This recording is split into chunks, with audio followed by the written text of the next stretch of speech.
Hey, what's up everyone? It's Alter Tech back again with a new video. In today's video, I want to talk about the cameras on the Pixel 6 and the 6 Pro. I do have some critical feedback to provide you guys, so let's go ahead and dive into it real quick.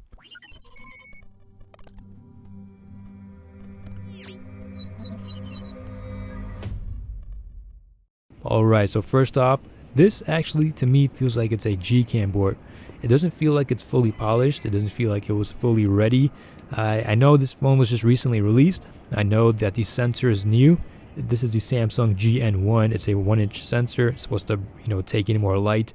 So far, I've seen better low light performance, in very dark situations. But outside of that, the Pixel team still has a ton of work to do when it comes to processing and, when it comes to scene detection and whatnot. Now, as for the Pixel 4, I still have that with me, and images that come out from that are usually like 99.9% natural looking. It's not over sharpened. Contrast isn't bumped up too high. Shadows aren't kicked up, in certain situations. It just felt like you were taking photos from a DSLR. So I hope the software team, patch out an update. Anything between 2x and up to right before 4x, you're going to be using digital zoom as well. So for the portrait mode, when you're using 2x zoom, you're actually using digital zoom, and that explains why for portrait mode they look over sharpened. It just doesn't look pleasing at all. Now, something else I do gotta mention is that motion mode is still in beta. There were some cases in which the image was blurred off in the wrong places. If I were to take off that feature and see the photo as it was, unprocessed, the train was actually in, good focus. But the problem is that the software wasn't able to cut out the train in the right areas. So that could be something that could be addressed with the software update as well.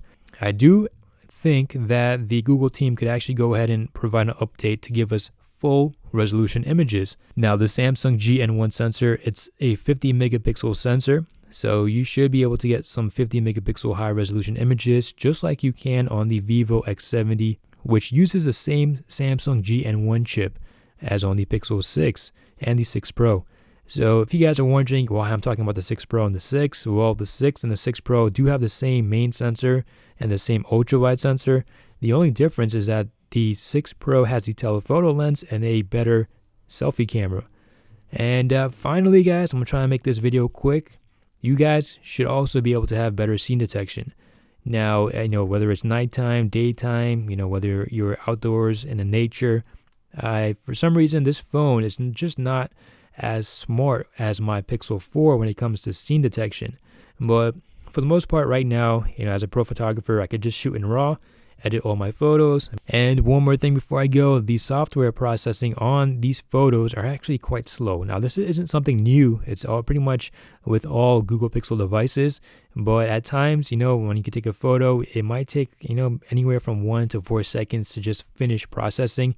And sometimes when you're tapping into that gallery app or that, that preview icon in the camera app, sometimes it just doesn't want to show you the actual image. But for the average consumer who actually depends on the phone actually taking the photo for them and applying the right processing and contrast, saturation, highlights, shadows, all these things, I would say that down the line, a couple months from now, maybe then you guys might be much more happier with the cameras on the Pixel 6 and 6 Pro. So that's pretty much it, guys. If you guys have any questions or comments, please let me know down below.